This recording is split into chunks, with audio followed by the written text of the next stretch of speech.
Welcome to Next Gen Rentals, the go-to podcast for exploring the evolving landscape of the vacation rental ecosystem. Here, we deep dive into the world of vacation rentals, share experiences, and tackle the industry's biggest challenges. Each episode features conversations with key players in the rental space, discussing everything from technology innovations to market dynamics. Next Gen Rentals is brought to you by our main sponsor, Mr.Alfred. Mr.Alfred specializes in making vacation rental management effortless. Stay tuned to discover how they can transform your rental business. Welcome, everyone. In today's episode, we have Bergthor Palsson, a seasoned subleasing expert and Airbnb entrepreneur. Bergthor is now blowing up on social media, and he's documenting his journey of subleasing up to 100 Airbnb units in Dubai.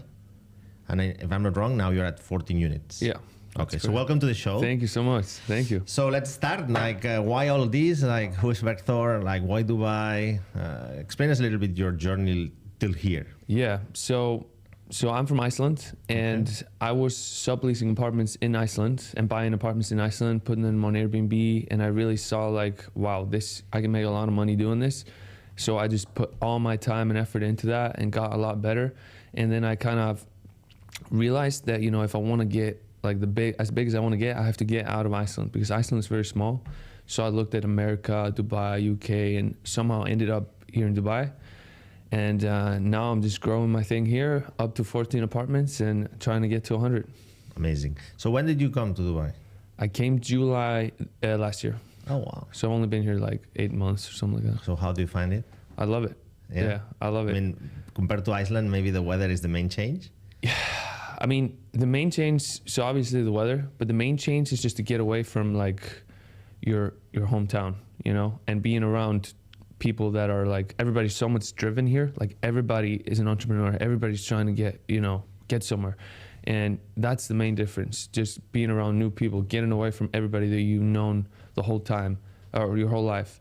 And that has also made it so much easier to document my journey because there's less pressure with, sharing everything with the people I've always known. It's so much easier to share everything with people you've never met before, That's a good point. So what's subleasing? So give us an idea, explain what's subleasing. I think it's quite big in the US. Yeah. So can you explain our audience what's subleasing? Yeah. Arbitrage also. You can. In America, they call it Airbnb arbitrage. Okay. In the UK, they call it rent to rent. Okay. But here, it's called subleasing. So that's when you rent apartments, just regular apartments from owners, and you give them a long-term contract. You say, I'm going to rent this apartment from you for 1 or 2 or 3 years. And then I just take the apartment, just like a normal tenant. I put in furniture, I prepare it, and then I put it on Airbnb, Booking.com, and try to make a profit. I try to make more money than what I pay the owner in long-term rent. So that's what subleasing is. Okay. So you were doing that in Ireland, and you are doing that in Dubai here? Yes. And you started it 8 months ago? Yeah. Okay. You started one... Actually, I started, because when I first moved to Dubai, I moved here with a job in the holiday home company. And it took me about 3 months before I started subleasing. So, yeah. And you're at 14. So are you focusing in several areas, or which type of asset do you select? Yeah, so I'm mostly in 2 or 3 or 4 bedroom apartments. And I've only been in downtown so far, but I just picked up one in Dubai Marina. So I have been focusing on downtown and Business Bay, but now I'm trying to get into the Marina area as well. Okay, so let's go. I mean, there is a journey here. You have the selection of the apartment, the preparation of the apartment, marketing the apartment, operating the apartment, and keep doing this and this, right? So when it comes to the selection, what are the parameters that you use or to choose your assets? Yeah, so I just have to find the biggest spread between the long-term market and the tourism market. I have to find a place where the long-term market rentals are low, but I can rent it out to tourists for very high. So I figured out that in downtown Dubai, if you have a view of the Burj Khalifa, tourists value the view of the Burj Khalifa a lot more than a long-term tenant does. So the biggest spread I have found is, in the hot tourist spots with a view of a landmark. That's pretty much it. 2 or 3 or 4 bedroom apartments, because I don't like the 1 bedroom apartments or studios, because then you're competing with the hotels and there's just so much supply of that. But if you have a 2 or 3 bedroom apartment, view of the Burj Khalifa or view of the Dubai or view of the Palm, then you can really sell it to the tourists. Okay. So close to landmark, view of a landmark. Yeah. High, like the floor, it's important. Yeah, it helps. It helps. Yeah, for sure, it helps. But it's not. Yeah, it definitely helps. Okay, so then we go to the preparation. Okay. So you do yourself, like the design, the purchase of furniture and all this. So when I began in Iceland, that's what I did. I just went, bought even used furniture, just tried to do it as cheap as possible. But then I realized, if you spend that extra money on really good furniture, you're gonna make that money back so fast. So I transitioned over like buying new furniture, and then once I get so many apartments and I'm putting out like 3 or 4 apartments every month, then I can't be putting up the furniture myself all the time. So now I just have a service that does the entire setup for me. So I use 2 companies on rotation, and they just do everything. I just meet them, we talk about a little bit what we're gonna set up here, and then they just take care of the rest. And I show up the next time and it's ready. And I pay them about 50,000 dirhams for a 2-bedroom apartment, something like that. Mm-hmm. And then when it comes to the negotiation, we skip the negotiation with the landlord. Yeah. So when you negotiate with the landlord, do you have any specific contract that you fulfill? Like, because in Dubai, the main problem for this probably is the 1-year contract, right? Yeah. Because you invest furniture, you invest time. So how do you negotiate with the landlords, and what's the type of contract that you use? So yeah, obviously, since I have to invest so much money, like I have to buy furniture, pay the agent, I have to pay a security deposit, I have to pay all these kinds of costs. So it's very important that I can get to keep the apartment for at least 2 or 3, 4 years. Mm-hmm. So I try to do a 3-year contract, but often it's hard. So I'm okay with doing a 1-year contract just because I know that owners in Dubai are very likely to extend the contract. Mm-hmm. Most of the owners here in Dubai are investors, most of them, and they want their apartment to be tenanted for a long time. And another good thing with Dubai versus Iceland and other countries is the tenant is so protected. Like the owner has to give you a 12-month notice to kick you out. So he can't. So once your contract is about to finish, he can't just say, "Hey, you got to go at the end of the contract." Mm-hmm. No, he has to give you another 12 months. Mm-hmm. 12 months. So you're almost guaranteed like 18 months of rent, even though if you do like a 1-year contract. Yeah, 2 years are the minimum in reality. Yeah, unless they give you like a notice right away, or you sign the contract and then they give you the notice. Yeah. Okay. Yeah. I mean, I've never seen it happen, but I'm sure it's possible. Maybe. Yeah. So, and usually you do 12 checks or 1 check or? Ideally, I do 12 because for those that don't know, in Dubai, you usually have to pay the entire year up front. That's the standard. But usually you can then negotiate to pay every quarter. So you pay 4 payments over the year. So that way you still have to put out, the next 3 months of rent in 1 payment. And that's a big chunk of money because, Dubai rents are not cheap. So most of my contracts are 4 checks, 4 payments over the year. I've only once gotten 12 checks over the year. But right now I'm working with an investor that actually borrows me money, so he kind of pays the rent up for me, and then I pay him back monthly. So even though if I can't negotiate 12 checks, monthly payments, I can, have my investor pay it, and then I pay him back monthly. So right now, all my, I am always paying monthly. So okay. that has been a big game changer for me. Yeah. Your and probably the furniture you finance as well. Not yet, but I might get into that as well. Mm-hmm. Yeah. Very good. Very good. So then we go to operations. So you must have an operational team, someone helping you. I guess you have a company as well, no? I think you have to register a company probably to operate certain apartments. Yeah, I have a mainland company. Mm-hmm. That was a big expense too. Exactly. I don't know, it cost like 20,000 dirhams. Mm-hmm. I don't know, that's like $8,000 just to set up the company. It's like very expensive. But I knew where this was going, so I was like, sure, I'll pay the $8,000. But so the team, I have virtual assistants in Pakistan, so they handle all communication with the guests, just 24/7. And then I have cleaners. In Iceland, I have my own cleaners. Here in Dubai, I have a company that cleans all the apartments, and then I have a handyman on the ground. and that handyman, you know, goes to all maintenance issues and handles all issues.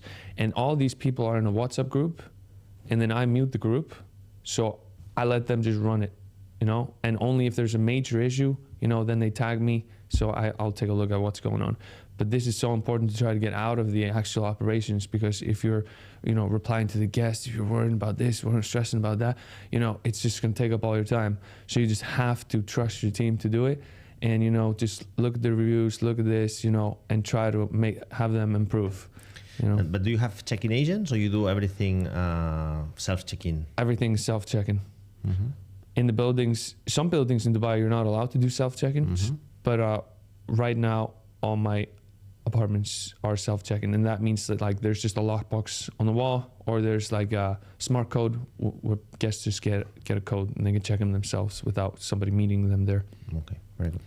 So now you are 14 apartments you have? Yes. So what has been the challenges so far to reach these 14 apartments? Yeah, so the biggest challenge was upfront, just learning the differences between Iceland and Dubai, because there's so many differences, and, you know, all the like permits and regulations and this and that you have to do, you know, there's so many rules you have to follow. Just like that, you have to have a prayer mat in the apartment, and a scale, and how to actually register the guests. You know, you have to, each guest that comes, you have to get their passport, and you have to register it in a system, and then you have to get a permit to be allowed to rent out your holiday home.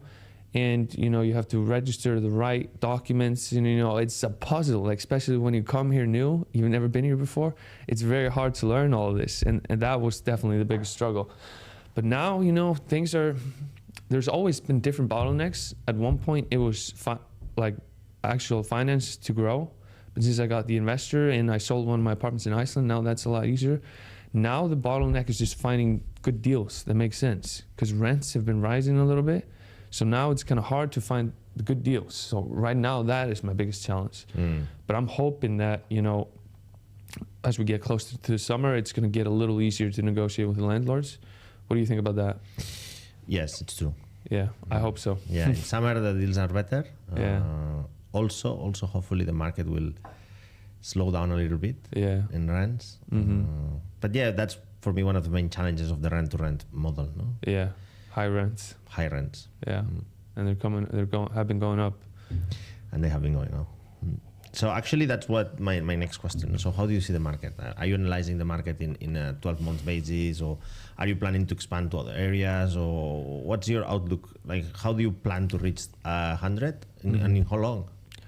So I'm not sure how long. How long kind of depends just on the market. You know, if long-term rents go down, and the Airbnb rents kind of stay the same, and I can see that big profit, I might do it this year, you know? But maybe, you know, the spread gets less and less, and, you know, maybe I'll stop at 60 and go to America and start doing it there, and then come back later to Dubai. So it kind of just depends on so many things. Yeah, we'll see. But obviously I'm no expert in Dubai. I've only been here like not 8 months, so I don't know. But I've like from people, I've talked to a lot of smart people, and you know, most of them say that, you know, it's gonna rents must come down. They have to.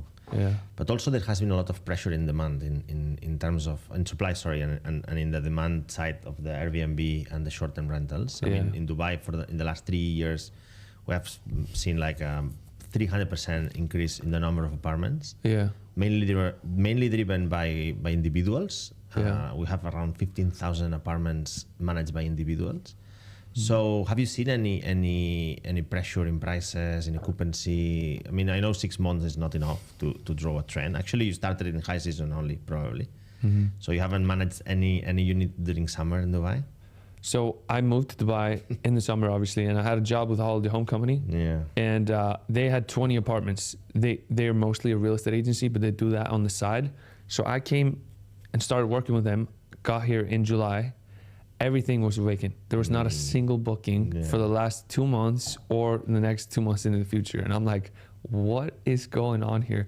And so I experienced that, and I fought to make some changes, and actually got some bookings in. So I kind of realized what was possible in the summer and saw how bad it was. But you know, the winter has been great for me. February was amazing. Amazing. It was so busy this February. It was even better than January. Correct. And I definitely left some money on the table because it was better than I thought. But yeah, so I haven't really seen a trend, you know, because I've been here so short. But I guess that will come in time. Okay. And then when it comes to operations, no, you explained me about the team that you have, virtual assistant team and everything. But when it comes to in the field, like, do you use like any technology to improve the operations? Yeah. So I use Hostaway, which is a platform that syncs, you know, Airbnb, Booking.com, and VRBO. Those are the platforms I use in Iceland. But here in Dubai, I'm only on Airbnb still, but I'm like desperately trying to set everything up on Booking.com as well. So you can do the communications on Hostaway. You don't have to, you know, go to Airbnb and communicate with the guest there. You don't have to go to Booking.com and communicate with the guest there. You can just do it all from Hostaway. And my Pakistan virtual assistants do that there. And then I have Price Labs, which I'm sure you know is a software that, you know, helps you price your apartments correctly. Since you have I have 30 apartments in Iceland, 14 here, it's hard to, you know, track the pricing and maximize the revenue on every single one. But with Price Labs, that allows me to, Price Lab automatically detects supply and demand in each day and prices the apartments accordingly. And it also has like settings that helps you, you know, make changes for the mass, you know, I'm sure you know that. But I mean, you're that's your specialty, right? Correct. You are like a pricing strategist. Correct. Can you tell me a little bit about that? Yeah, of course. Like, so what we do is we try to improve what Price Labs does, for example. So Price Labs has good things, which is you can automate a lot of things, but in the end, you are just parameterizing things. Like if there is if my occupancy is below 70%, reduce prices. If if the lead time is less than 5 days and the occupancy is more than 90, increase prices. But we realize, because we have been working for 7 years here, that there is 10 to 20% that you leave in the table. Actually, that happened to you in February, correct? Yeah. Why? Because you had softwares, but you don't really live the day-to-day of what's going on in each market. No? So we use softwares. We use Price Labs, we use other softwares, RDNA, we use several softwares, but we use our own software and our own know-how and algorithms. And we see that actually based on our expertise and our product, there is increase between 10 to 20%, obviously depending on the bottom, on the baseline, but in terms of revenue. Increase ADR and more occupancy. But how are you doing? Like what's the secret? Are you personally managing everything? Well, is there somebody just looking at, you know, the market, like seeing how much is booked, you know, raising the prices a little bit? What's so the softwares mainly are statistical tools, right? And the statistic tools are as good as the data that you have. In Europe and the US, the statistical tools work very well because they have 20 to 30 years of data. In the end, Airbnb, it's 20 years old, 15 years old, but short-term rental is, 50 years old? So they have all the data, plus it's a much more stable market. You don't have 20, 30% ups and downs like Dubai. So we realize based on being here like more than 7 years doing that the statistical tools and the statistical results were not as good as probably in other regions that are more mature. So for emerging markets, which is our focus, it's Middle East, but also Asia, the statistical tools give you up to 80% of quality. So then we build our own tools around it. Tools that understand the Dubai characteristics, the events of Dubai, and in Dubai the demand and the demand is much more volatile. You have a lot of last minutes. You have a lot of demand from Saudi Arabia, from the region, that decide the same day if they're traveling to Dubai or not. It's super driven by the events. That's why this February has been so good. It's because we had the Gulf Food, had the Arab Health. Now we have the boat show, and you need to, and also because we take into account the hotel market as well. So the hotel market doesn't compare. Well, you said the Studio and One bedrooms, correct? But also the thing is that in Dubai, when the hotels are full, then the tourists go to short-term rental. So you need to understand that if hotels start to be very full, the prices in short-term rental and occupancy will skyrocket. So we take into consideration a lot of things that are Dubai only based, and that's how we achieve our success. So it's a combination in product data, and also know-how.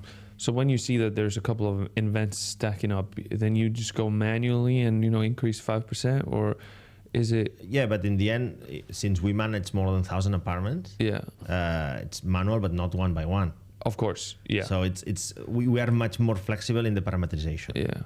So how is your pricing? Say if I want to outsource my pricing, because that's one of the things that I'm still managing myself, and I know I'm making mistakes. Of course I'm making mistakes. So I think there's definitely somebody that could do it better than me. So how could you help me? What would you offer me? So doing that. So we manage everything. So we manage the whole commercialization, and that's the other thing, that value versus softwares that only do the price per day. We control the promotions in Booking.com, in Airbnb, in Expedia. That's good. Because you can say, I want to sell at $100, or at 1,000 dirhams. Yeah. But what happens? You need to geolocalize the offers. For example, you can say the British travelers have a 5% discount, but maybe then you put it 10% more expensive in the UK. You know what I mean? Or there is a EAT. So then you do promotions specifically for the Arab countries or for the GCC countries. No, so all these you cannot parameterize in the software. It's still in early days of the industry. And how much do you charge? For me, how much do I pay? Put this in the podcast. Come on, this is what people want to see. No. We charge. We'll talk about it after. We charge between 3 and 4%. Yeah. Of the total revenue. Yeah. Yeah. But obviously that's not too bad. The volume. You're just gonna make that back for me anyway, right? Well, you make more. Yeah, exactly. We'll talk about that after. Definitely, but yeah, it's definitely something I want to look at. Yeah, in the end, and in the end, look.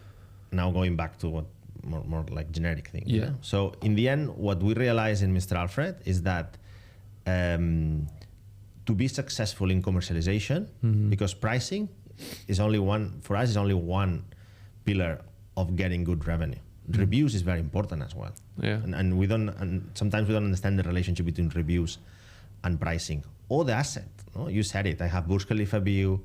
I have beautiful furniture. I have traffic. You don't know the traffic. You cannot parameterize the traffic. But suddenly after three months or after 10 bookings, you realize that your tower is very, very bad for traffic. And your guests are stuck 20 minutes in a taxi and your review is bad and has nothing to do with you, your operation or your asset, right? So you have the pricing, you have the commercialization. So how do you distribute your apartments in different platforms? You can go up to 100, but you can focus only on 3 and 5 and be the best in these 3 and 5. Being at 100 doesn't mean you will have better revenue than being at 3 and 5. No? Yeah. So that's what we do.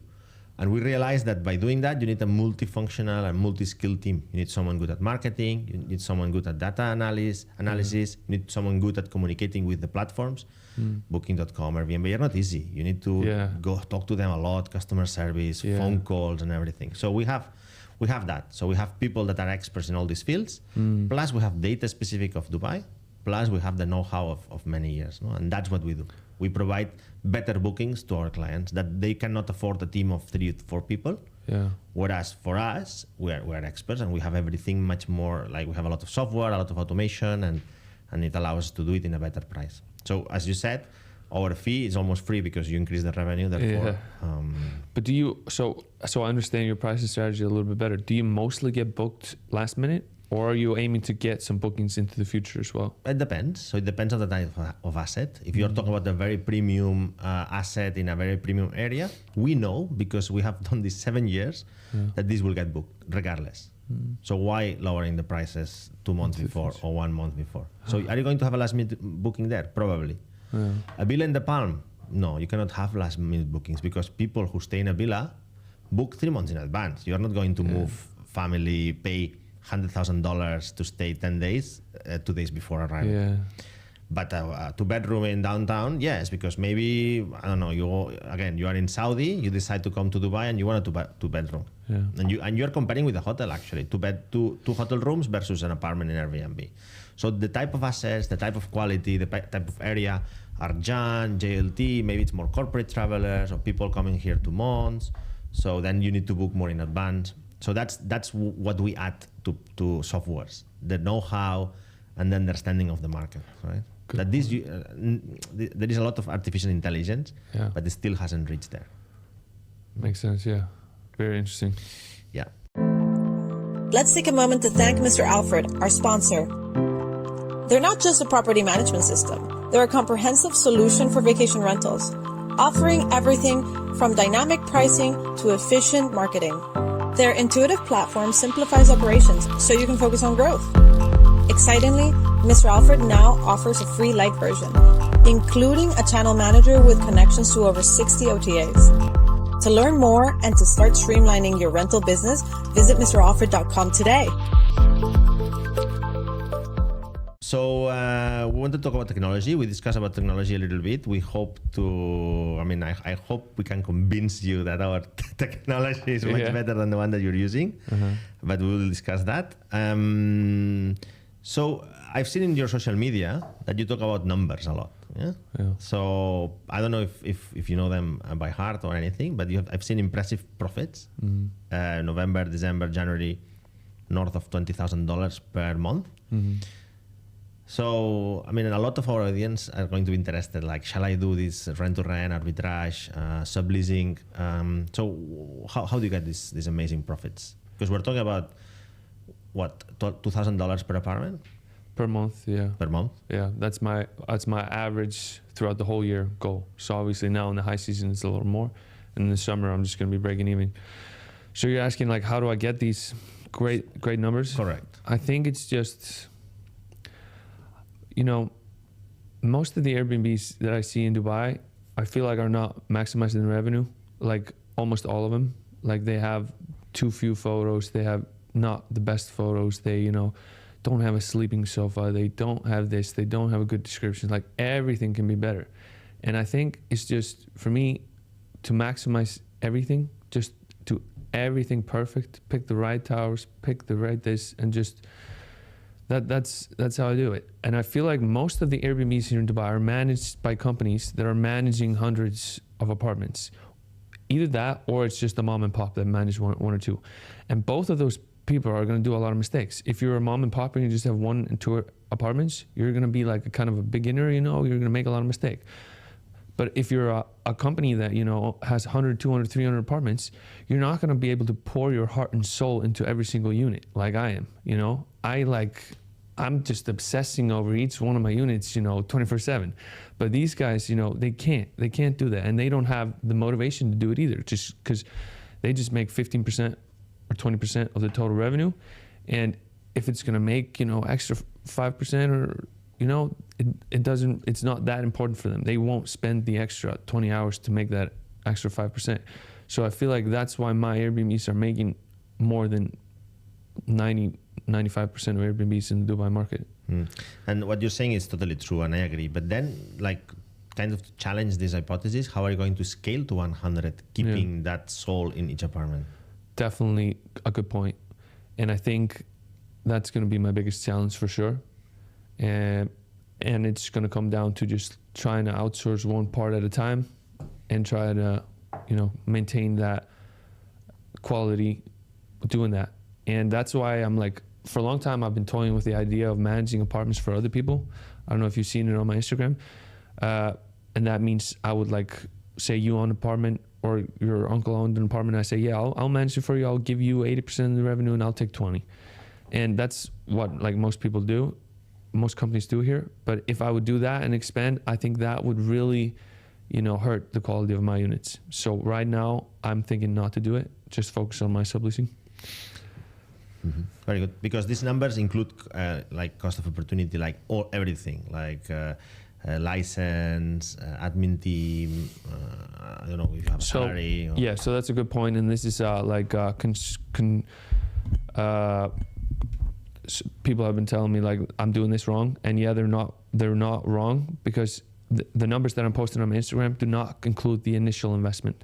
That's excluding that. So I have a big initial investment, which is furniture, security deposit, the license, everything like that. I'm not including that. Okay. So every month I'm posting my, profits on Instagram. So it's gross profit mainly. Yeah. So it includes everything but the initial investment. So everything that's monthly recurring. And I'm even putting like depreciation of the furniture in now. So I'm accounting for everything that will cost me every month. I'm just looking, is this profitable if I hold this, but I have an investment that I had to get this, I had to put down an investment to get this deal. So I'm just looking, how much is this deal making me this month? That's what I'm posting every month. But you include depreciation of furniture. I have a maintenance bracket, Concept, yeah. and that's where I'm like, that's where I put the depreciation of the furniture. Then it's the net profit. Then it's excellent. Yeah, pretty much. Maybe whoever is telling you this is thinking about cash flow. Yeah. It's different cash flow than profit, right? So it's impressive. So perfect.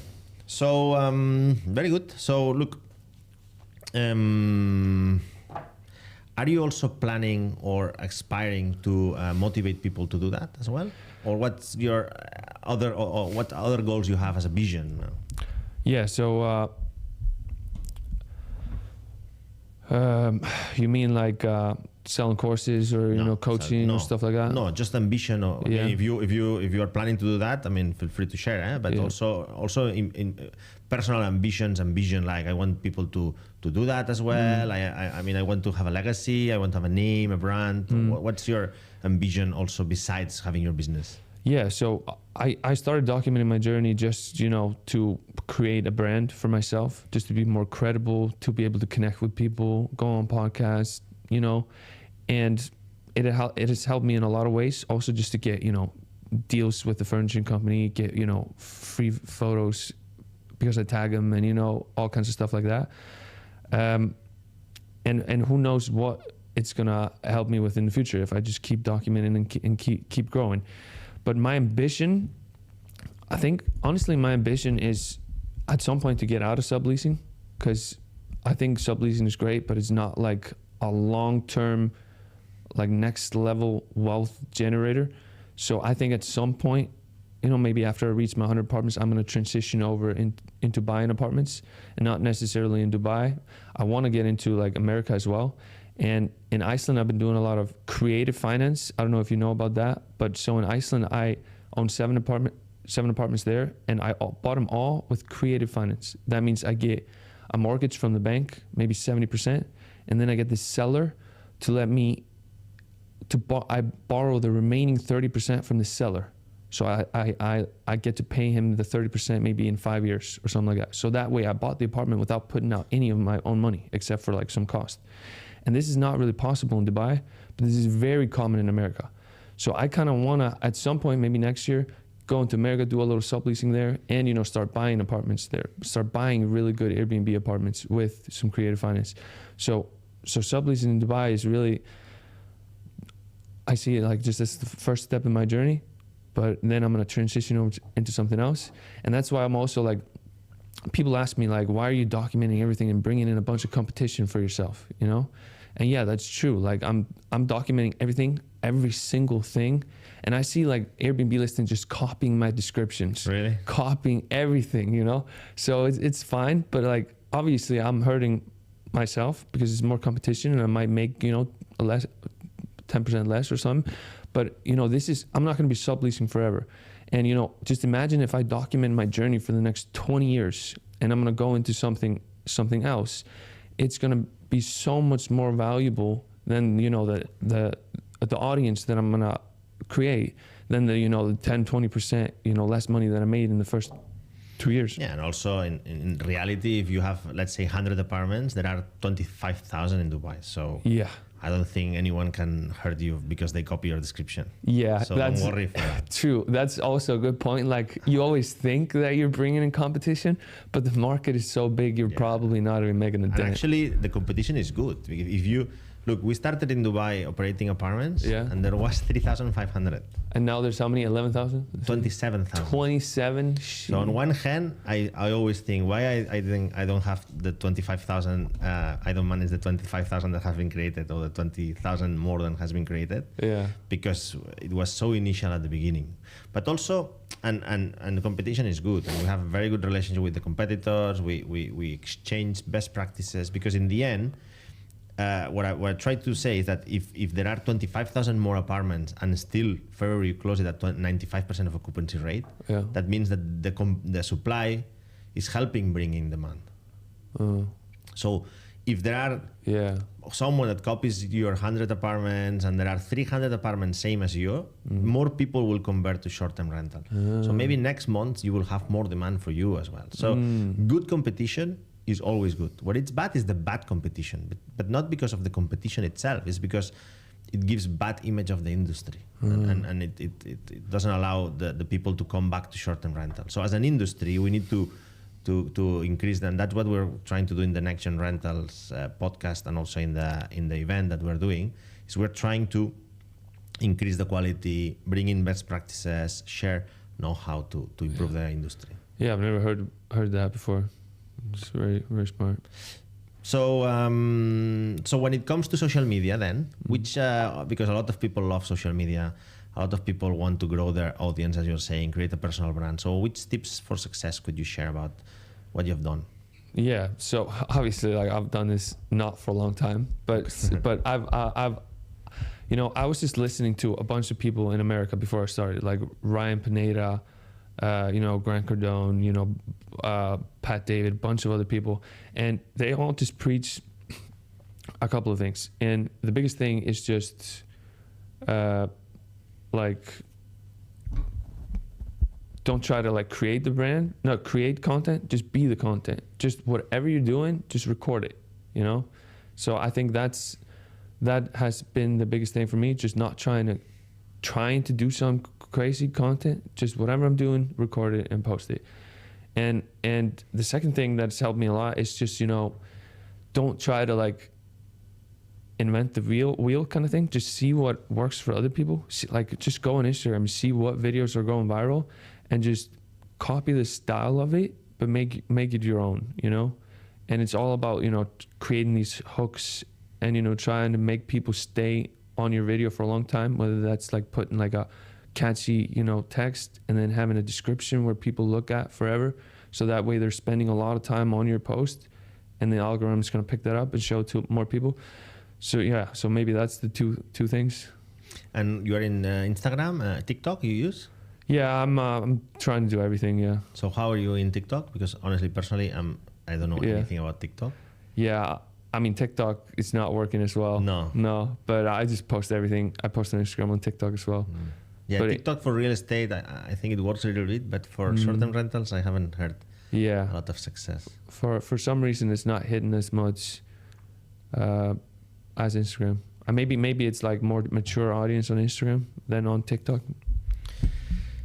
So I always close the conversation with a question, which is, but I think you answered already, which is how did you seek inspiration, or what do you do to inspire yourself? I don't know if you want to add something besides the list of people you mentioned. How do I inspire myself? You know, mean when it comes to short-term rentals or business, or if you read books, you listen to podcasts? Yeah, so I listen to a lot of podcasts. I listen to a lot of podcasts. I don't read many books, at least not anymore, but mostly podcasts. Yeah. Can you recommend a couple for our audience that you like about this industry? Yeah, so I don't even remember the names of them, but there's this podcast. Yeah, I'm trying to think, like, what have I been listening to? But I guess when it comes to short-term rentals, I guess there's this podcast that says it's called Short-Term Rental Secrets that I've been listening to. But I mean, it kind of grows on you. Like 1 or 2 years ago, I was listening to those podcasts a lot, and, you know, Bigger Pockets, you probably heard of that. And then I'm like kind of transitioning more into, and then there was a time when I was listening to a lot of like podcasts about like economics, you know, and just trying to understand, you know, that and like Bitcoin and then now I'm looking at like creative finance podcasts so much. Like there's this guy in America called Pace Morby. He's the creative finance, you know, master there. So right now I'm just like consuming all of his stuff.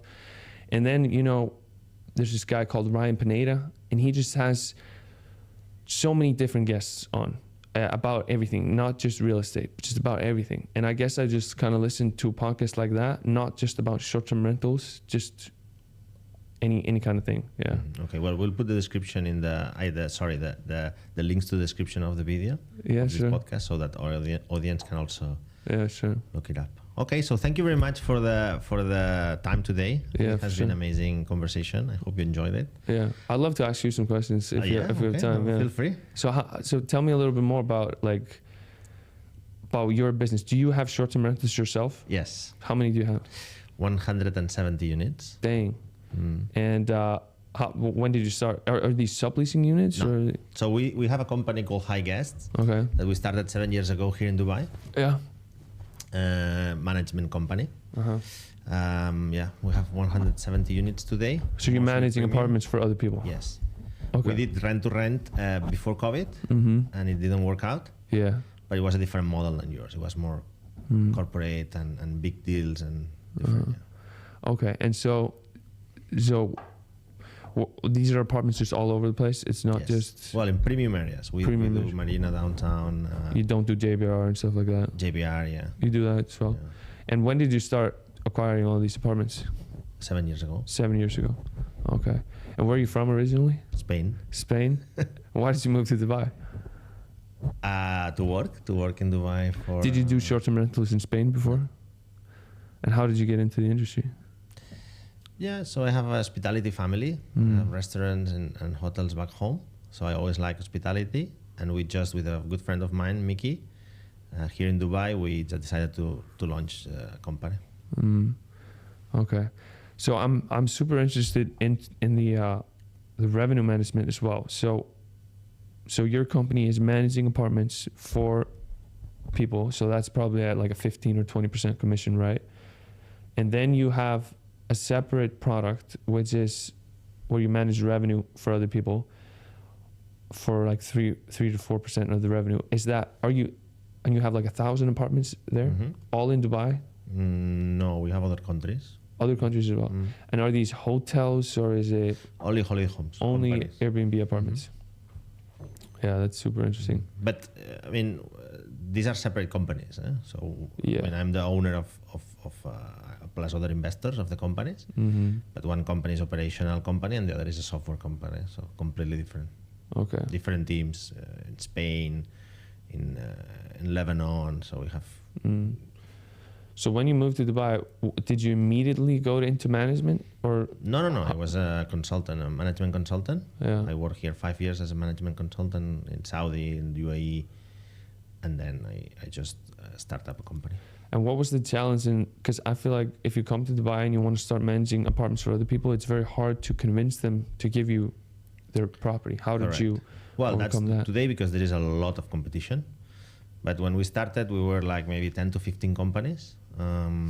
The challenge back then was that people didn't understand what short-term rental was.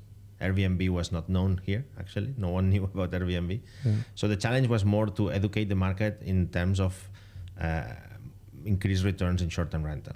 That was the challenge. The good part was that the returns were much higher. Occupancies were good, ADR was good.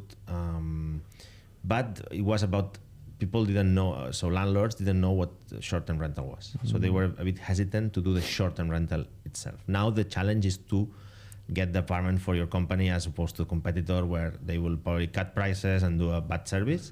Yeah. But since we have a good reputation, 7 years working, it's like we have a name, we have a brand, so the argument with the competition is not... How do you maintain the quality managing so many apartments? With processes, with know-how, with people, with technology. Yeah. Do you list your apartments on multiple platforms? What platforms do you use? Yes, all any platform.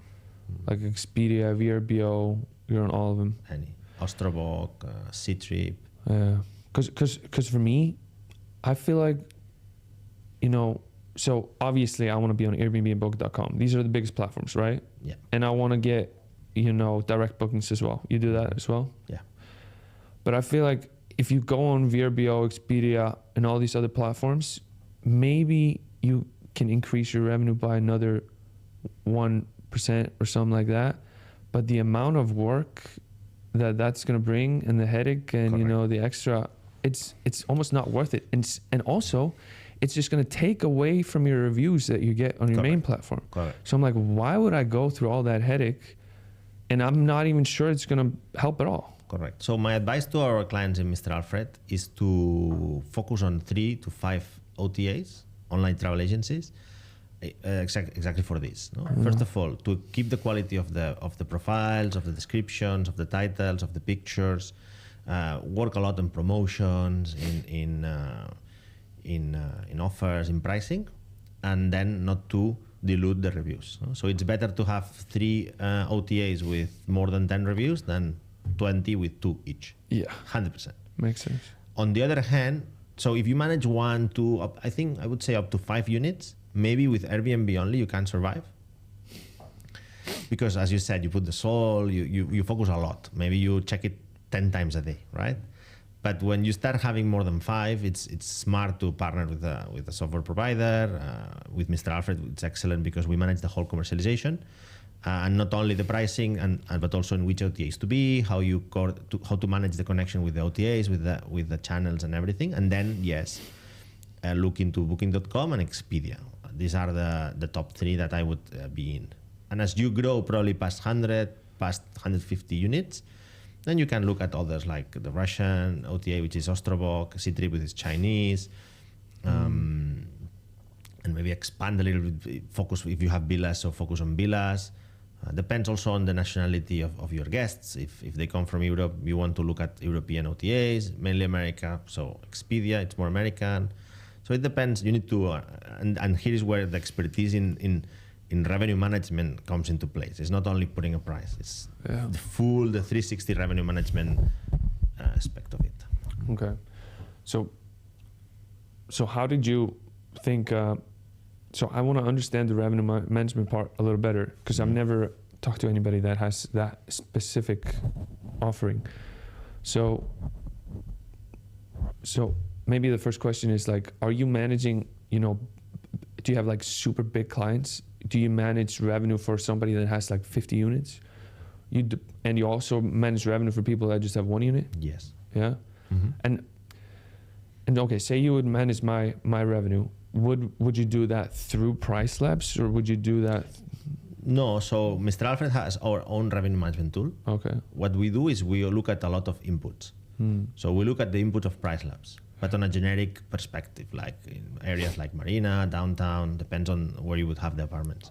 Oh. AirDNA also gives you a lot of information. You have other software. You have STR, which is for hotels. And then you have all these data sources. Yeah.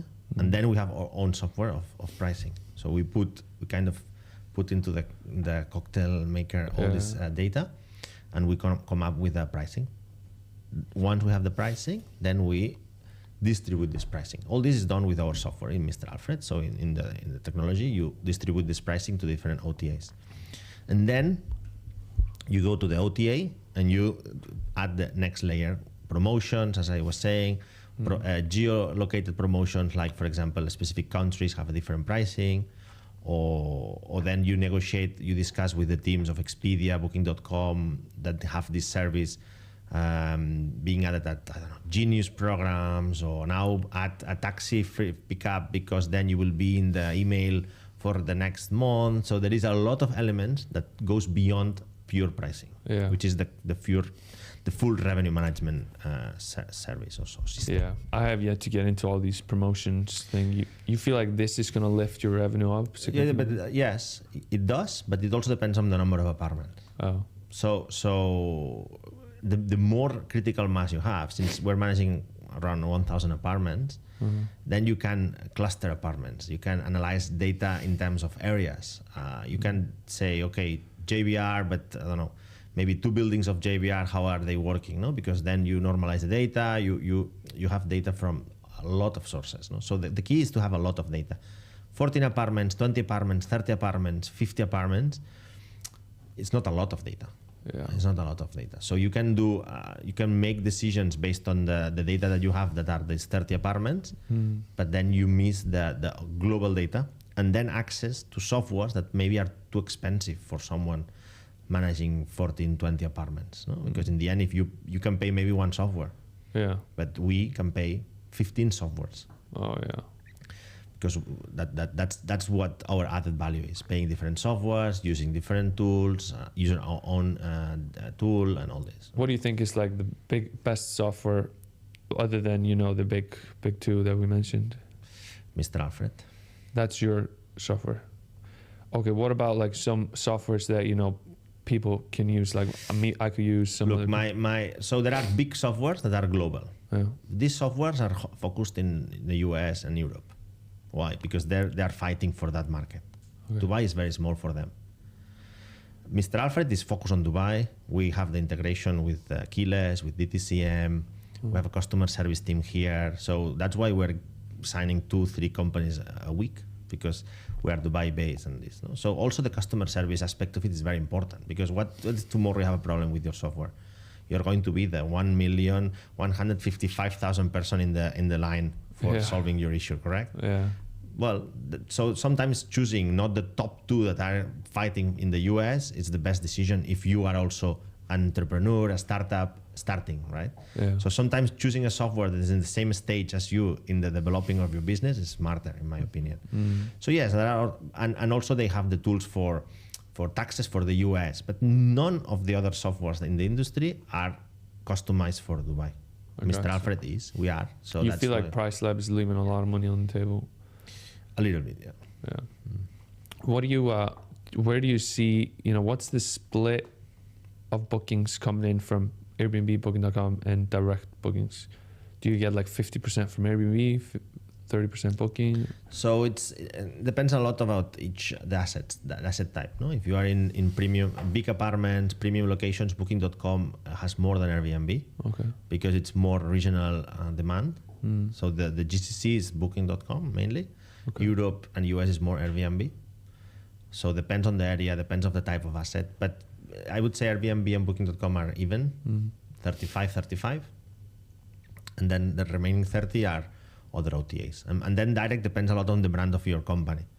So if your company is very well positioned, you have more direct. You can reach up to 30% of direct. Some of our clients have 30 to 40% of direct bookings. Is that mostly with like email marketing and repeat clients? Yeah, correct. Repeat clients mainly. And how do you get repeat clients?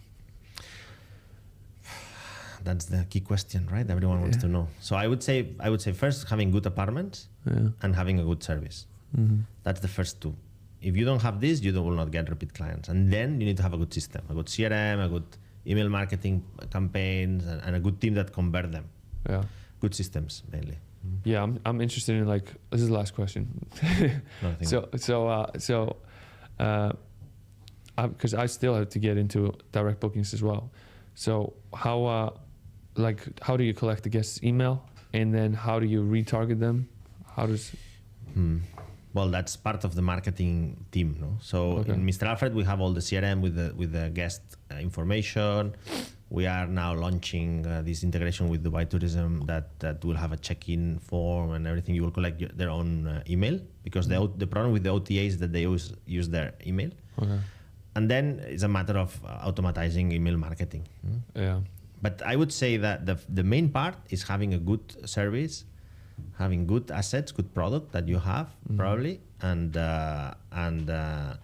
then a good system of converting. It's not only the email marketing. It's that when they come to you, you don't lose them. Like they don't wait 1 year. They don't wait 1 day for the pricing, or you don't answer quickly, because if you lose them, they will go to OTA and you will lose them forever. Good conversion process and good service and good product, I would say. All right. It's been a pleasure. Same? Yeah. Thank you. Thanks so much for inviting me. Yeah. Good talk. Same. Next Gen Rentals is brought to you by our main sponsor, Mr. Alfred. Mr. Alfred specializes in making vacation rental management effortless.